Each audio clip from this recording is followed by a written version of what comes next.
Voy a empezar por una pregunta que me parece que sería interesante para todos los ponentes, que es emprendimiento local, no internacional, ¿cómo?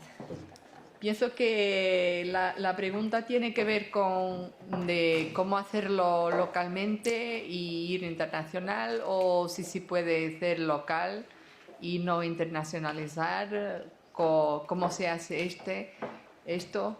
Si yo voy a preguntar primero a ti, que me has encantado. Sí. Ahora tenéis los planes muy claros sobre los próximos 10 años. Así que me puedes decir si vas a hacer local, internacional, ¿cómo lo veis, Pompey? Bueno, yo creo que en este momento nosotros vendemos el 10% de las unidades fuera de España, principalmente a países de Europa. Bueno, principalmente no, porque solo podemos enviar ahí, o sea que a países de Europa. Y en nuestros planes, por supuesto, pasa la internacionalización. Creo que para la internacionalización nosotros estamos, todo ese 10% ahora mismo ha sido de manera reactiva, es decir, en el momento en el que tu mercado es Internet y tus redes sociales son tu canal de comunicación, tu mercado es el mundo y pues gracias a Dios, oye, proactivamente mucha gente ha conocido Pompey y ha confiado en nosotros. Para ahora mismo nosotros en este año estamos internacionalizando con una muestra, con unos recursos económicos muy pequeñitos, porque yo creo que para hacer una internacionalización, para internacionalizarnos, necesitaremos algo de músculo financiero. Pero este año estamos internacionalizando primero en Francia y luego en UK. Y lo estamos haciendo de la misma manera que empezamos en España, cerrando la página web, a través de redes sociales, y estamos probando, ahora mismo de hecho. Muy bien. Mark, can you say something about this? Oh, the question, yes, of course. The question is...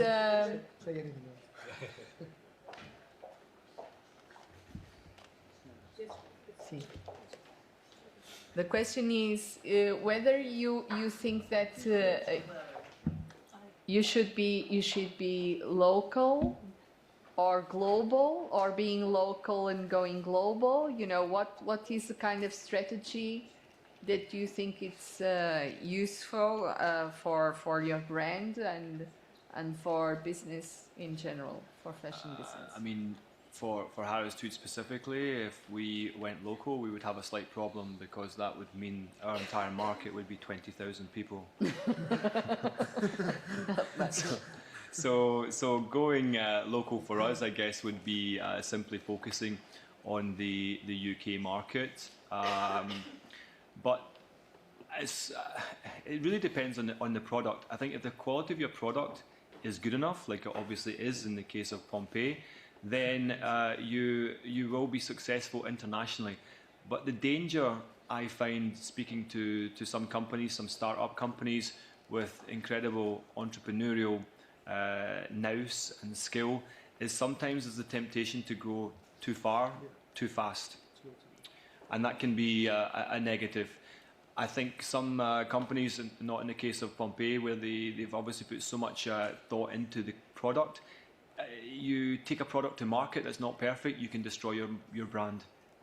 So put more focus into perfecting the product, make it as good as possible, iterate, bringing that dynamic of Kaizen, and then take it beyond your core market, I think is a good strategy. Mm-hmm. James, could you comment on that?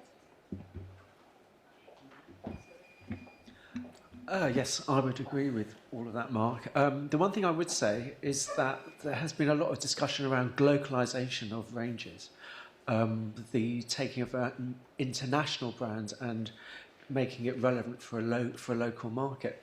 And the best example I can think of is actually quite old. When I think it was Gucci who did the Bollywood theme within their collections in India.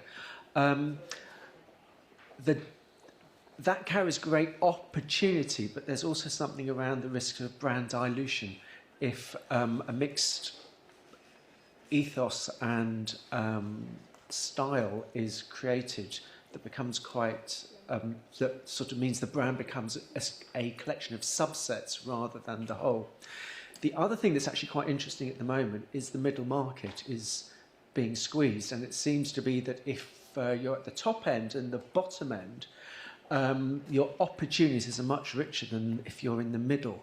And I wonder whether the question can be reframed slightly to sort of consider the business model first and then say what is the right approach to take. Well, I should say that in terms of trends, one of the trends is really for having more local designers or local brands to go global. You know that in the luxury segment, the history and the crafts behind it are really important. And what I think is, and I've seen that in many examples, and here in this brand Pompeii, we have seen that already.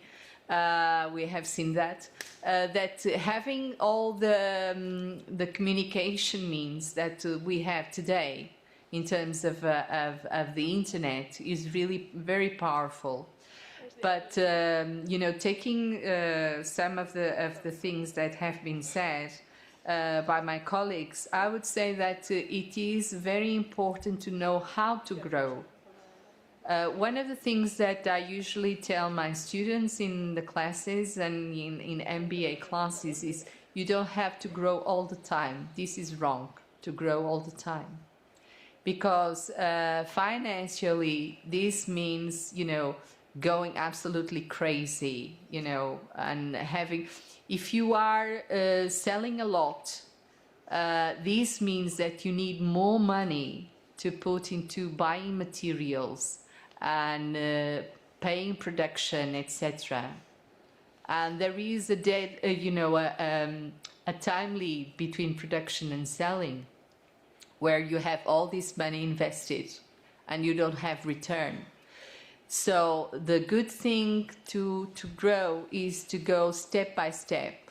You know, I have this image that I think it's very graphic. You grow, and then you just keep the growing. You know, you just keep in the same stage for a certain time. In this certain time, you create muscle in financial terms. So you accumulate resources in terms of finance. Then you grow again, and this is the right way to do it, and I suppose that's it. Yes, please. Just one thing that has also occurred to me, I think if we think about the way the consumer engages with brands, you can have different tensions within the relationship. There's a lot of talk about personalisation and customisation, and there is a difference between the two. Personalisation is around the facilitation of a relationship, understanding the consumer and personalising the way that you will trade and engage with them. Customisation of product, where you are creating something that's bespoke and individual, I think is a potential way of keeping something very small, because it creates a unique product and a unique relationship. And I think within fashion, that's actually quite an important point, because ultimately, forget big data, forget all the numbers, it is ultimately a very subjective industry. And therefore, if we can find the right combination of customizing product as best we can and using personalization to facilitate that relationship, then actually you could argue that the long-term prognosis for the industry is that it will by default become smaller, and ranges actually will become more focused, and it will ultimately become more sustainable. Una otra cuestión tiene que ver con los aspectos legales. El registro de diseños, yo añadiría todo lo que tiene que ver con las marcas, ¿no? Y la cuestión es por dónde empezar, dónde ir, cómo hacer, y quizá voy a hacer primero la pregunta a Marc, porque es que ha hablado muchísimo en la comunicación de todos los problemas que tenían de no tener todo esto registrado, la defensa legal de lo que estaban haciendo en Escocia. Y esto es una parte muy importante en términos de emprender. ¿Por qué? Porque si la idea es buena, uno de los miedos que todos tenemos es que alguien te saque la idea. Tú pones tu trabajo, la desarrollas, de repente la idea se vuelve como una marca que produce flechazo y luego toda la gente te quiere copiar, ¿no? Y esta es una cuestión que es muy importante. Mark, I would start to this question has to do with the legal aspects in terms of defending the brand. How to start with this defense? What should you do? What are the costs involved? I don't know if you can tell us a little bit about your experience.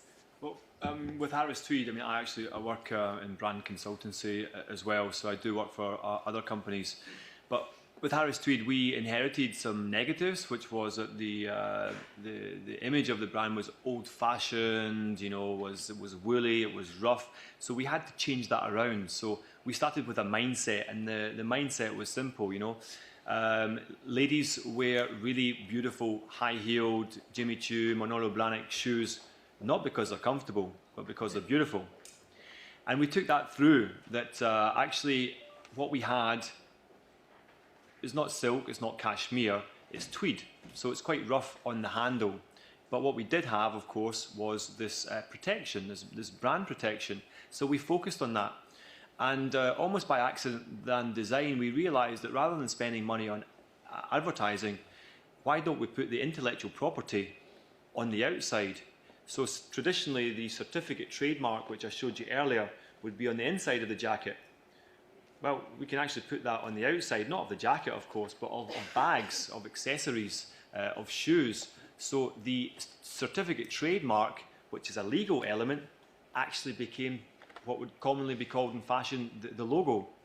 And I think that is a good analogy for what you can do as a startup brand as well. Don't leave the intellectual property to the behest of the lawyers. Don't put it to the back of your brand, to the office. Actually put it to the forefront. Use it in your social media. Use it in your brand story, because if your product's good enough, it's certainly good enough to have intellectual property, have legal protection. And if you can incorporate that into your story, then every penny you spend on lawyers, and you don't have to spend a lot on lawyers, because actually you can go to the government agency, you can go to help, cooperative help, certainly to get advice in the first case. But what you can then do is have that as part of your marketing budget rather than just a legal expense. Jaime, ¿quieres comentar esto? Sí, nosotros para constituir la sociedad entiendo un poco que la pregunta va por los pasos como legales que nosotros... A ver... Pero tiene más que ver con... Registro de diseños originales. Bueno, sí, paso muy rápido como por todos los pasos. Nosotros definimos lo que queríamos que fuese Pompey, queríamos que fuese una marca de zapatillas. Hablamos con gente relacionada con el mundo del derecho y nos dijo que la mejor forma de formarla era formarla legalmente, era una sociedad limitada.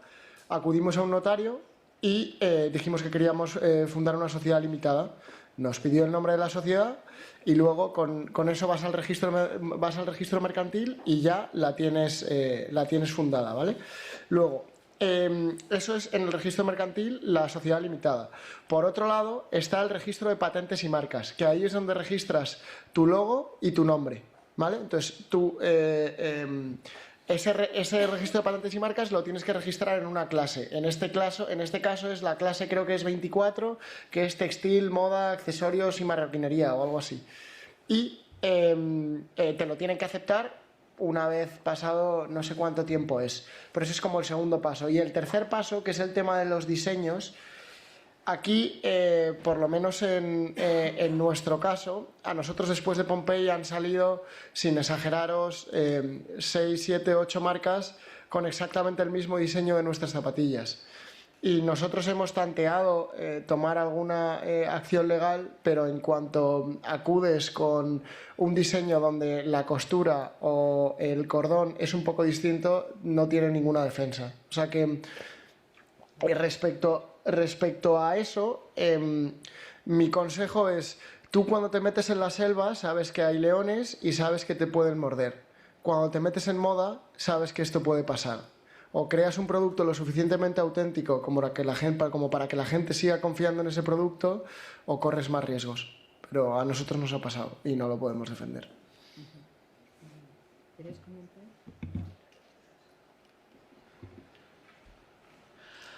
The one thing I would say is I think there's a new dimension beginning to emerge in terms of IP and the protection of legal status.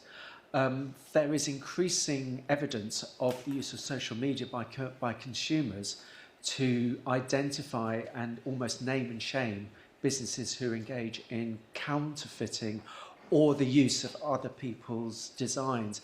It's actually very interesting to see how different businesses react to it. There's the very, very strong case study coming through from Claire's Accessories, who were identified as having taken the intellectual property of a bespoke jeweler and created designs that were very similar. When this became apparent through social media, and it trended quite significantly on Twitter, the response of the business to deny and try and shut down the argument actually made it worse. So I think in many ways consumer power is a new legal framework which I think can help protect brands.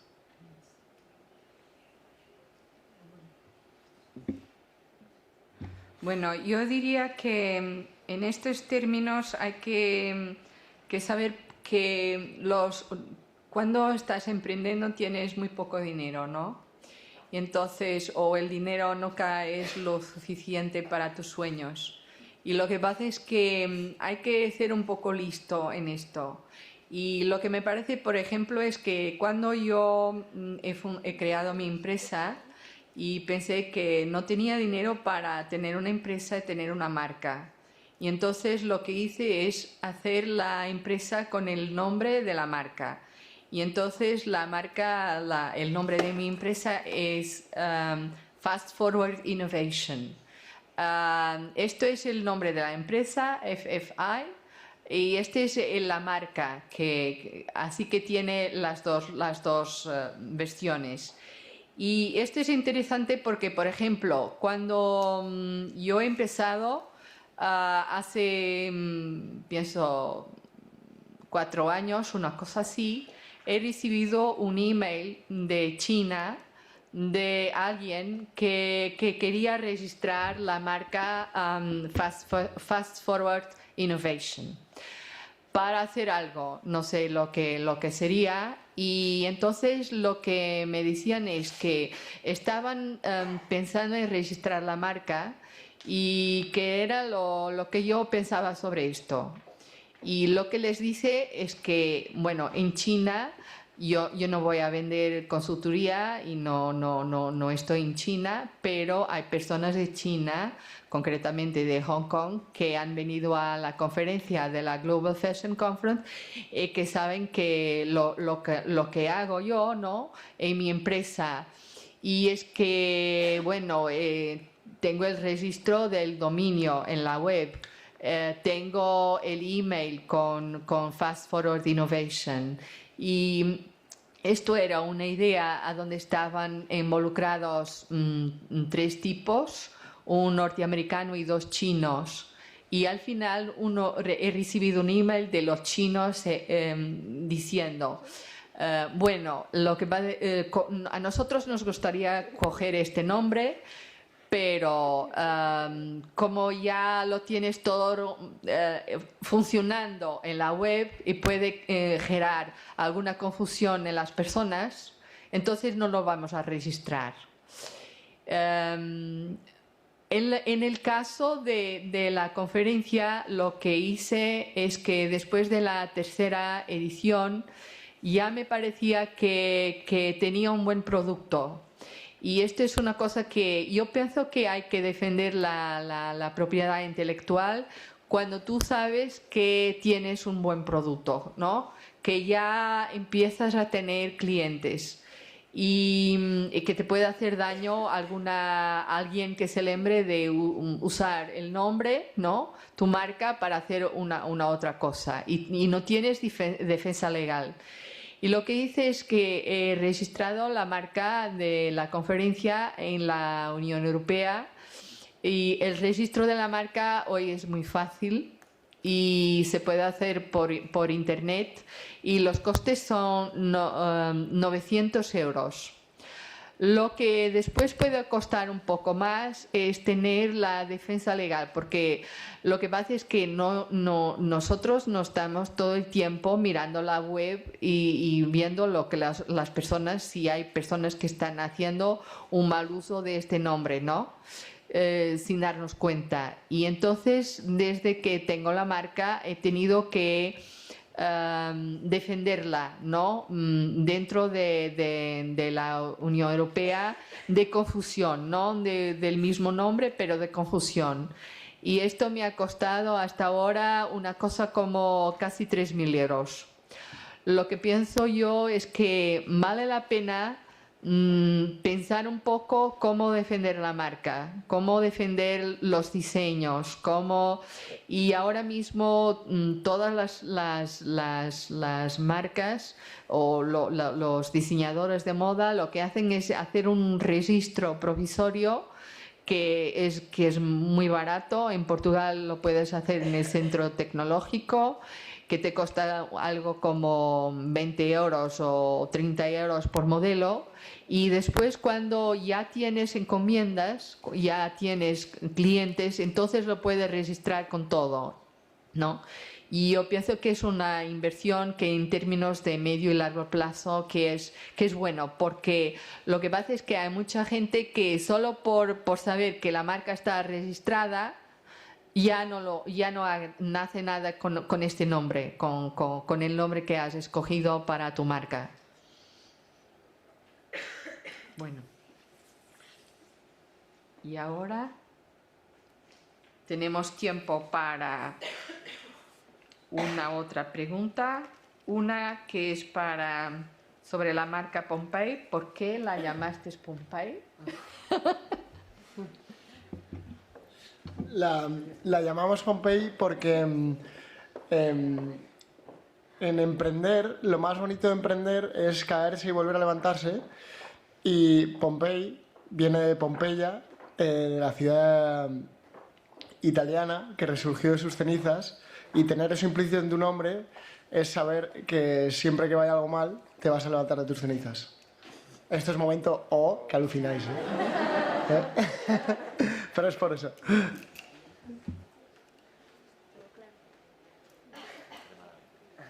Una otra pregunta que es sobre tendencias en términos de moda.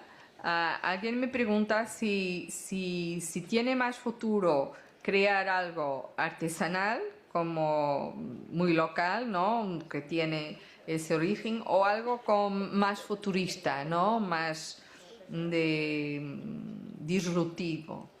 ¿Y qué opinas tú, Marc? It depends.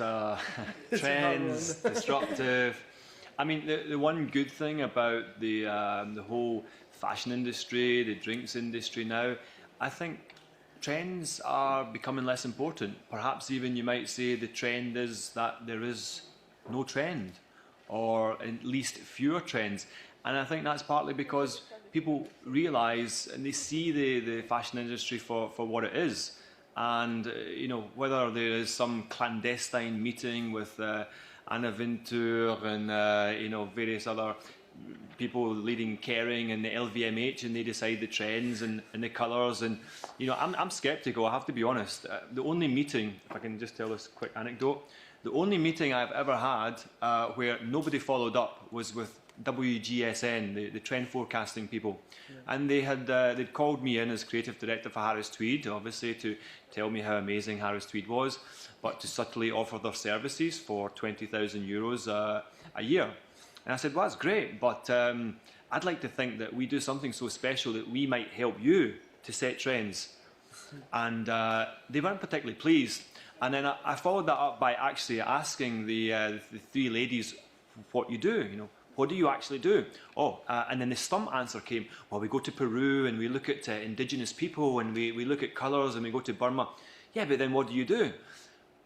Well, we then take what we see there and but what do you do? And nobody could give me a clear answer about what you do as a trend forecaster. So I think now, in this digital age, people, all of us in here, are all capable of creating trends. Pompeii have created a trend, you know, out of nothing. So there always will be trends, and okay, there's art and art influences as well. But you know, I think we are, as we become more informed, we become less susceptible to a trend. And you know, I don't think we are all sheep out there waiting for big companies, whether it's on the cool side like Supreme or the more established side like Burberry, to tell us what is cool, what is good, and what we should spend our money on. I'll pass it to you. Thank you. Absolutely, I agree. The one thing that really strikes me, which goes back to something that I said this morning, is 800 billion data sets of information that edited, which is one proprietary business, is able to track, and that isn't the totalment of the fashion offer available within the world. That surely is telling us that the market is saturated, and therefore the only real competitive advantage you can start to develop is to identify something that's unique and special. And if we talk about disruption in terms of disruptors in brands, we've seen a lot around pure play retailers, ASOS, into Net-a-Porter, into Farfetch, etc. But there's also a lot around the development of different ways of designing and manufacturing fashion. One thing that strikes to mind is there is a big opportunity that is becoming increasingly apparent to reshore production away from the far east, because people want speed, but it also implies that people just don't want volume and anything at a price. They want something that's going to be very special. So therefore, there may be a mutation of the market, and that basic volume business actually starts to sit with the lower end of the market, and the route forward for boutiques and fashion-led businesses is become very, very bespoke and very, very small. I think there's also something around the financial crash, which I think has woken a lot of people up to the fact that there is actually, we live in a very fragile world, and there's something around investment, there's something around heritage as well. And I really am very struck about the rejection that consumers are making to the way that big brands are trying to push us. Mark was telling me, and I'm sure he could probably explain the story far better, about how the mobile phone that he has requires him to carry it within a mobile phone case, which he doesn't want to do. Similarly, the trend back towards vinyl records wasn't, you know, a trend that emerged. It was something that people wanted to do. And in addition, I think there's also something around the opportunity to identify something very, very personal. Marks & Spencer in the UK, a long-performing, underperforming UK brand, is trying to develop its best of British ranges. It's trying to identify what makes it strong, what its USP is. It hasn't worked or taken off fantastically well, but I think there are bigger macro issues at play there. But I think there is something around identifying something very, very personal. And that again brings you back down. In some ways, it actually makes the job of the designer far more straightforward. If you can find the USP and you can find your distinct position, don't explode beyond that. in a world, in a way, to try and have global power, because I think global power is actually not the panacea that we all thought it was.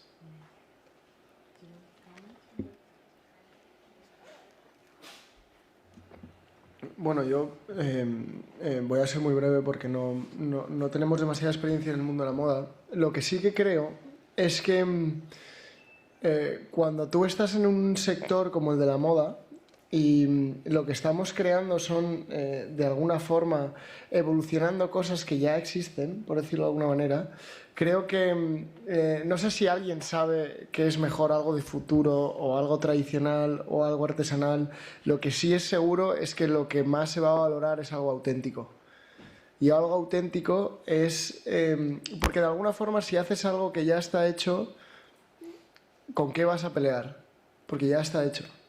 Entonces, creo que es muy importante obsesionarse con que sea auténtico. A mí me gustan mucho las cosas, las personas, las marcas, los productos, que puedes decir de ellos cosas, buenas o malas, pero que puedas decir de ellos cosas, porque en ese momento significa que tienen una intención y no que se quieren parecer a algo.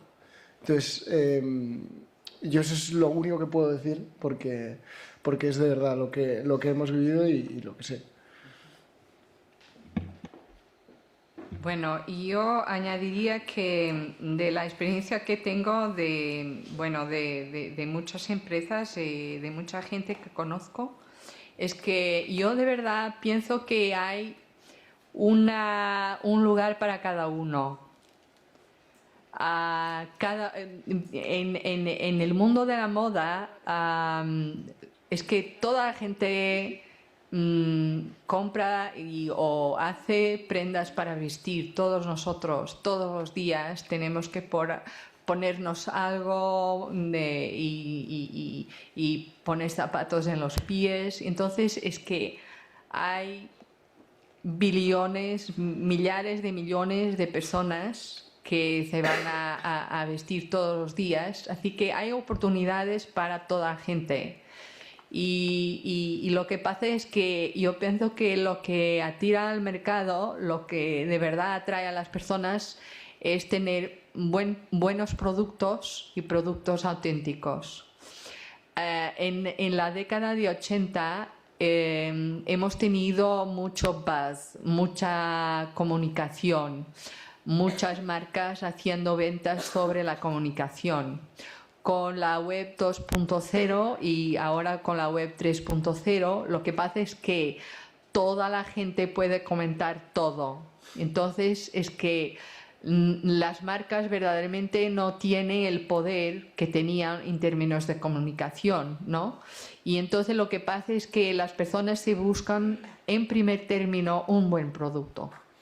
Y esto es una cosa que no se puede crear de la noche al día y no se puede crear una historia sobre un producto que no es un buen producto. Primero hay que crear el producto, después puedes contar la historia.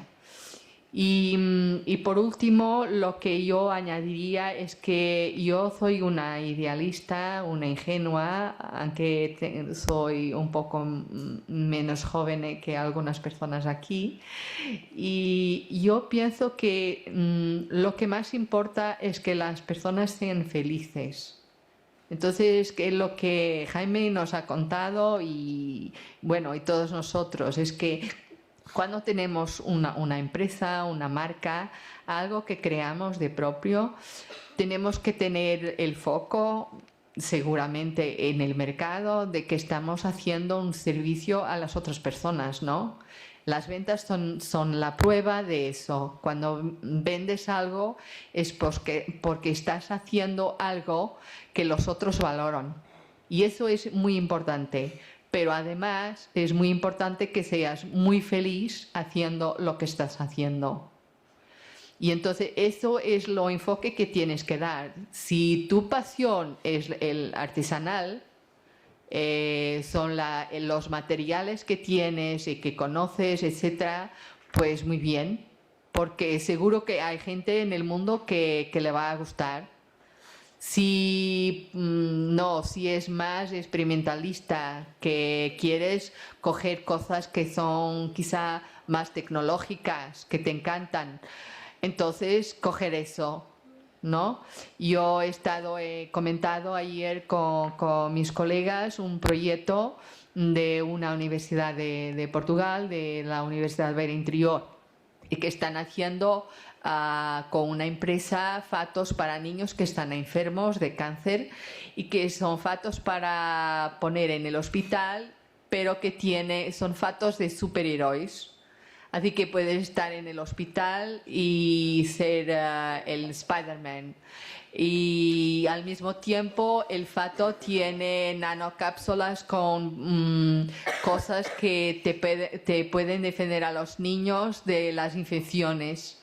Entonces, ¿esto qué es? Esto es poner un producto en que tienes psicología, tienes design de moda y tienes tecnología. Todo, everything all together. ¿Y eso por qué? Porque haces más felices a los niños. ¿Cómo se dice? Fatos, no sé. Batas. Sí, batas. Gracias. Yes, sí. Just one thing that else has occurred to me, and ultimately, the best definition of a product that I've ever read is from a couple of academics called Cernatoni and MacDonald. And they say product is simply a problem solver. And it actually is when you think about it. We have a need, we have a problem, we have a function to go to, we have to go to work, we have a problem that requires a product to answer that problem. And I think the skill is to identify what the problem of your customer is. And if I look around the room, I'm sure we're all well-balanced individuals, but we've all got problems of some capacity. And it's the skill of matching the customer to yourself via the product that's important. And if you try and solve all customers' problems, you're going to end up solving none of them because the product will become generic. And I think that we have reached time, el tiempo, así que nos vamos para que hagan la clausura. Sí, ha llegado un aplauso.